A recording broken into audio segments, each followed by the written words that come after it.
The fight had been over the doctor. Max's words, glancing lightly like a stone thrown across water, wondering if it might be worth getting some blood work done.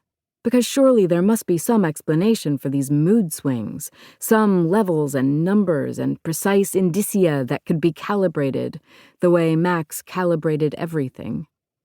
I looked at the vein on my forearm, snaking from the crook of my elbow and fading into nothingness.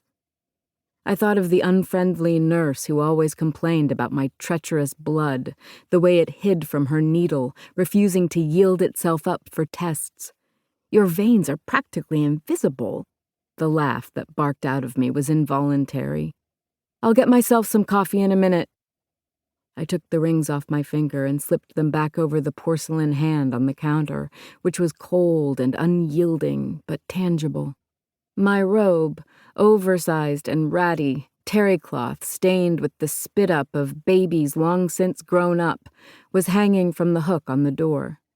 I put it on and tied it, sliding my hands, present and missing, into the wide pockets, hoping I looked normal as I loped, slouch-shouldered, to my closet.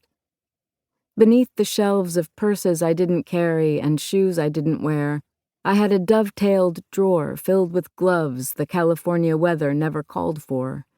Kid leather, mostly, in every color, with tiny covered buttons down the sides. Elegant, finger-lengthening gloves, like I used to see in ads for expensive cars and perfume, back when such things seemed wildly out of reach.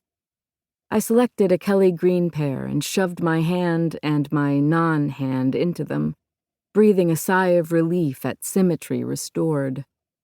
I let my robe fall to the floor and dressed the rest of my body, which was still corporeal, for all that Max said I would fade away if I didn't eat. My long-sleeved shirts were mostly flannel, and August blazed over my head, but I was starved for other options. I put a white tank top underneath a green plaid shirt I left unbuttoned, flapping over jeans I needed to replace with a smaller pair but hadn't yet. Finally garbed but feeling garbled, I strode out of the closet and bedroom and walked, as casually as I could, into the kitchen. "Are you cold, Mom?" Mindy, long legs folded underneath her on the window seat next to the kitchen table, cocked her head to one side. "The AC is on too high, Dad." "It's set to 78. Max turned from the coffee pot and furrowed his brow at my outfit. "Harold," he called to the ceiling, "run a diagnostic on the HVAC, okay?" "Well, sure, happy to. But I gotta say, kiddo, look who's worried about the thermostat now." The voice that rang out overhead was reedy and puckish, exactly as my father-in-law would have been if he were alive, or so I guessed. I'd never met him, only the artificial version of him that Max had spent his life perfecting. "Yes, Harold, thanks." Max barely looked up from his coffee. "Have you thought about putting on a sweater?" "That's enough, Harold," Max and I said in unison. Ellery ran into the room in her customary rush, heading toward the coffee pot to retrieve the only substance I could convince her to put into her body before leaving for school each morning. "Mom, are you feeling okay?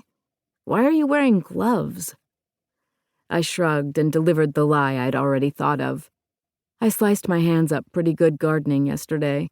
These'll help the ointment work." Max shook his head. "It was the blackberries, wasn't it?" "No." I felt a rush of defensiveness creep into my voice. Max hated the blackberry canes I'd planted in our yard. He considered them weeds and disliked their thorny encroachment on his otherwise manicured garden, not that he manicured it himself. "It was the roses." Max nodded. "The ones with thorns smell the best, but it's hard not to like the thornless ones better." "I was just pruning them back and giving them some fish guts, ungrateful bastards." Nature, red in tooth and claw. Max stepped toward me and stopped, his eyes seeking permission, and I nodded. He kissed the top of my head. "What have you got going on today?" Trying to figure out where the hell my hand went. "Some research, maybe." "What kind?"